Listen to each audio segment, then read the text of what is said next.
Hello friends, कैसे हैं आप? सभी अच्छे होंगे, ऐसी हम कामना करते हैं। फ्रेंड्स, जैसे कि आपको पता है, हमारे चैनल पर सभी प्रकार की नई सरकारी विभाग में जो खाली पद है उनके लिए जो नोटिफिकेशन आता है सरकार द्वारा, सभी स्टेट का हम यहाँ पर आपको अवगत कराते हैं समय समय पर।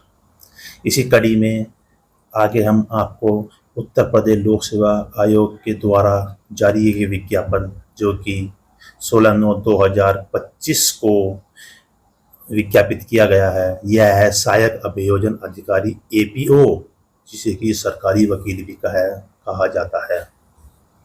हम यहाँ पर इसके नोटिफिकेशन की फुल चर्चा करेंगे और साथ में यह भी बताएंगे कि किस प्रकार इसके एग्जाम का प्रोसेस है। चलो फ्रेंड्स, शुरू करते हैं। जैसे कि आपको पता है, इस एग्ज़ाम की जो फॉर्म फिल करने की तिथि है वह है 16/9/2025 है। और यहीं पर हम बात करें कि यदि इसकी अंतिम तिथि है, यह है 16/10/2025। यदि किसी भी त्रुटि के लिए आपको इसमें कोई संशोधन करना है तो इसके लिए हम आपको बता दें कि इसकी जो समाधान संशोधन करने की अंतिम तिथि है वह है 14/10/2025। यहीं पर हम बात करें कि फॉर्म किस प्रकार से फिल करना है। तो फ्रेंड्स, हम आपको बता दें कि सबसे पहले इसका ओटीआर भरना होगा। ओटीआर का मतलब है वन टाइम रजिस्ट्रेशन।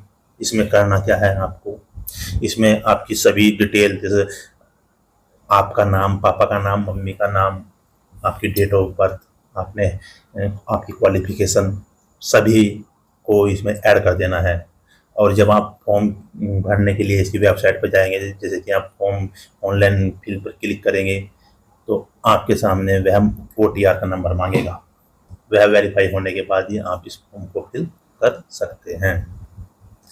जी फ्रेंड्स, हम और बात करें कि इसमें किस प्रकार से भरना है, तो ओटीआर करना है, फिर इसमें बस ओटीआर नंबर डालना है और वह फिल करना है। यदि फ्रेंड्स हम यहाँ पर फीस की बात करें कि किस कैटेगरी के लिए क्या फीस है, तो फ्रेंड्स हम तो आपको बता दें कि यहाँ पर फीस के लिए इसके जो फीस के क्राइटेरिया है, यदि हम ओबीसी और जनरल की बात करें तो उसके लिए 125 रुपये।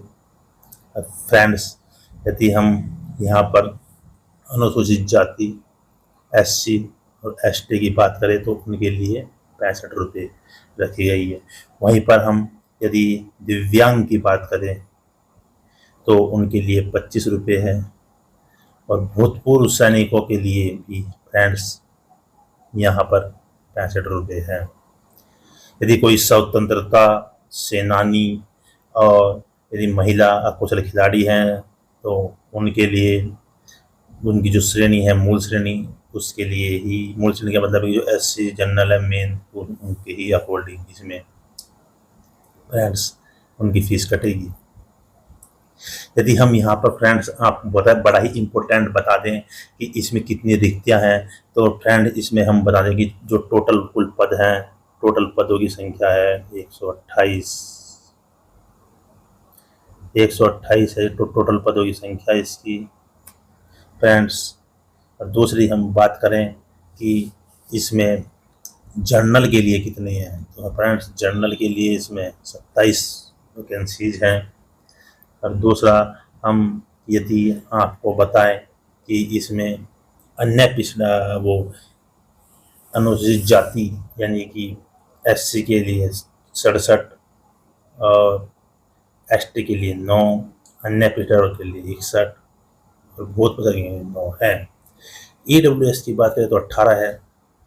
वहीं पर स्वतंत्रता सेनानी के लिए 3 और महिलाओं के लिए 36 पद आरक्षित है। यह महिला के जो पद है ये सभी कैटेगरीज के मिलाकर है। यदि फ्रेंड्स हम बात करें आगे कि नोटिफिकेशन में क्या कहा गया है, फ्रेंड्स सबसे बड़ा मोटिवेशन जो हम बताना चाहते हैं आपको वह होता है किसी भी जॉब का उसका पे स्केल यानी कि उसकी सैलरी। अब सैलरी की बात करें तो इसका सैलरी देख लो लेवल 8 की है, जो कि फ्रेंड्स 80,000 रुपये के समथिंग इसकी प्रथम सैलरी बैठती है, जो कि एक बड़े ही अच्छी सैलरी होती है फ्रेंड्स। उसके बाद हम आगे चलें तो हम फ्रेंड्स आपको बताना चाहते हैं कि आयु में छूट सरकार के उन्हीं सभी मानकों के अकॉर्डिंग होगी जो मानक सरकार ने बनाए हुए हैं। इसमें यदि हम फ्रेंड्स उसकी बात करें एज की, तो इसमें एज 21 से 40 वर्ष है जनरल कैटेगरी के लिए। जनरल कैटेगरी की 40 है, और वहीं पर SC ST और OBC के लिए अलग से जो एज में प्रावधान होते हैं वो प्रावधान है।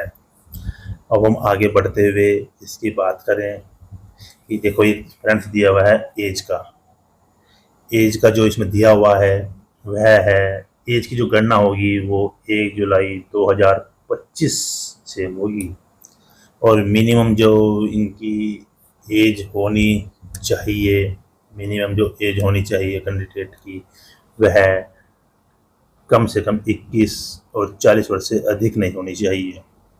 और वहीं पर यदि हम अधिकतम आयु सीमा की छूट की बात करते हैं तो अधिकतम आयु की छूट 5 वर्ष है सभी कैटेगरियों के लिए, और जो अलग से जो कैटेगरी के अकॉर्डिंग छूट है वो नीचे दी हुई है।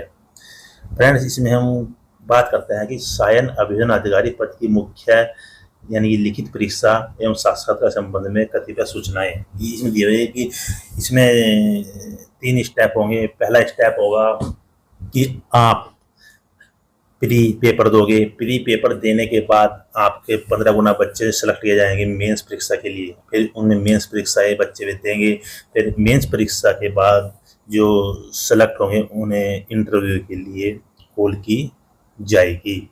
इसे वही दिया हुआ है कि इस प्रकार से पेपर होंगे, ये सामान्य जैसा कि एप्लीकेशन सबमिट कैसे करना है आप ये सभी देख लोगे। इसके बाद फ्रेंड्स आगे चलते हैं। इसके फ्रेंड्स ये दिया हुआ है कि ये जो आपने देखा है, ये जो आपको दिया हुआ है, ये जो अनुसूचित जाति के लिए एक फॉर्मेट है, अनुसूचित जनजाति प्रमाण पत्र जो आपको ज्वाइनिंग के समय ले जाना है वह इसका फॉर्मेट है। ये दिव्यांग के लिए फॉर्मेट है, ठीक है फ्रेंड्स। ये दिव्यांग के लिए जो फॉर्मेट है यह वह है। उसके बाद यदि हम चलते हैं तो फ्रेंड्स ये EWS के लिए फॉर्मेट दिया हुआ है, ये पर खिलाड़ी के लिए फॉर्मेट दिया हुआ है, खिलाड़ी के लिए फॉर्मेट दिया हुआ है। उसके अकॉर्डिंग वहाँ आगे चलते हैं। ये हाँ फ्रेंड्स जो सबसे इम्पोर्टेंट हो जाता है आपके लिए वो हो जाता है परीक्षा। अब परीक्षा की हम यहाँ पर यदि बात करें तो ये है प्री परीक्षा में आपके लिए जो इम्पोर्टेंट है वह है सामान्य विज्ञान, प्री में आएगा सामयिक घटनाएं, भारत के आंदोलन, भारतीय राष्ट्रीय आंदोलन और राज्य व्यवस्था एवं भूगोल। ये प्री का है। प्री में 2 पार्ट आएंगे, एक तो सामान्य ज्ञान का भाग 1, भाग 2 में आएगी विधि के प्रश्नों की कुल संख्या 100, यानी कि विधि मतलब जो लॉ से संबंधित है सिलेबस वह आएगा। ये 50 नंबर का आएगा सामान्य ज्ञान, 100 नंबर का आएगा सिलेबस, जो कि आप चेक कर सकते हो कि किस प्रकार से यह आएगा। इतना है। अब फ्रेंड्स हम यहाँ पर जो दूसरी बात करें, हम दूसरी बात करते हैं इसकी मुख्य परीक्षा की। मुख्य परीक्षा में फ्रेंड्स देख लेना आप, मुख्य परीक्षा इम्पोर्टेंट हो जाती है। इसमें 15 गुना बच्चे बुलाएंगे मुख्य परीक्षा में। जो प्री में 15 गुना पास होंगे उनके 15 गुना बच्चे यहाँ पर मुख्य परीक्षा के लिए बुलाए जाते हैं। इसमें दे रखा है मुख्य परीक्षा। देखो मुख्य परीक्षा में 6 प्रश्न पत्र होंगे। मुख्य परीक्षा में 6 प्रश्न पत्र होंगे, जिसमें सामान्य अंग्रेजी, सामान्य ज्ञान के प्रश्नों की अवधि 1.5 घंटे की होगी। अच्छा, सभी प्रश्नों की अवधि 3-3 घंटे की होगी, यानी कि सामान्य हिंदी है और सामान्य अंग्रेजी है, इनकी 1.5 घंटे की। यानी कि फ्रेंड्स आप मान लो ये दोनों पेपर होंगे 1.5 और 1.5 बराबर 3 आवर। ठीक है फ्रेंड। फिर सामान्य ज्ञान 50 नंबर का ये देख लेना आप। फिर इसके बाद जो दे रखी है, ये दे रखा है कि जो ये है ना अन्य अधिनियम में ये सब आएगा। जो अन्य अधिनियम में दिया हुआ है ये सब आएगा अन्य अधिनियम में। फिर इसके बाद फ्रेंड्स हम बात करते हैं इंटरव्यू की। फ्रेंड्स इसमें यही बताया गया है कि जो इंटरव्यू है ना, जो इंटरव्यू की जो बात करेंगे, ये देखता है कि इसमें हम एक बात नोट करने वाली है। जो ये दिया हुआ है इसमें बताया हुआ है कि जो ये है ना, ये प्रारंभिक परीक्षा मुख्य परीक्षा के अंदर सामान्य पाठ्यक्रम एक समान होगा। ये जो पाठ्यक्रम होगा फ्रेंड्स, ये एक समान ही होगा। ये पाठ्यक्रम एक समान ही होगा, जो आपने बताया फ्रेंड्स, पाठ्यक्रम एक समान ही होगा। अब दूसरी बात हम सबसे इम्पोर्टेंट कर लेते हैं, साक्षात्कार यानी कि व्यक्तिगत परीक्षा। व्यक्तिगत परीक्षा फ्रेंड्स, अब चेक कर लो, व्यक्तिगत परीक्षा ये 50 अंक का होगा, जो कि बहुत ही महत्वपूर्ण रोल प्ले करता है। इसकी जो मेरिट होगी फ्रेंड्स, ये 500 और प्लस 600, यानी कि फ्रेंड्स जो इसकी मेरिट होगी ना, ये बनेगी, मेरिट जो इसकी बनेगी ये बनेगी 600 नंबर का। 500 प्लस 50 अपॉन 550, यानी 550 नंबर पर इसकी मेरिट बनेगी। इसमें से नंबर प्राप्त करेगा कैंडिडेट। फिर इसके बाद हम चलते हैं, बस फ्रेंड्स यही था नोटिफिकेशन। इसके बाद में इसमें जो भी आगे कुछ अपडेट होगी इस वैकेंसी में, ये आपको मैं बता दूंगा। बस यही बहुत ही इम्पोर्टेंट है। बस इसमें एक बात है कि इसमें लॉ से ग्रेजुएट होना चाहिए, बस इसी के अकॉर्डिंग आप बता सकते हैं। आपका धन्यवाद। लाइक और सब्सक्राइब करना यदि आपको अच्छी लगी हो तो।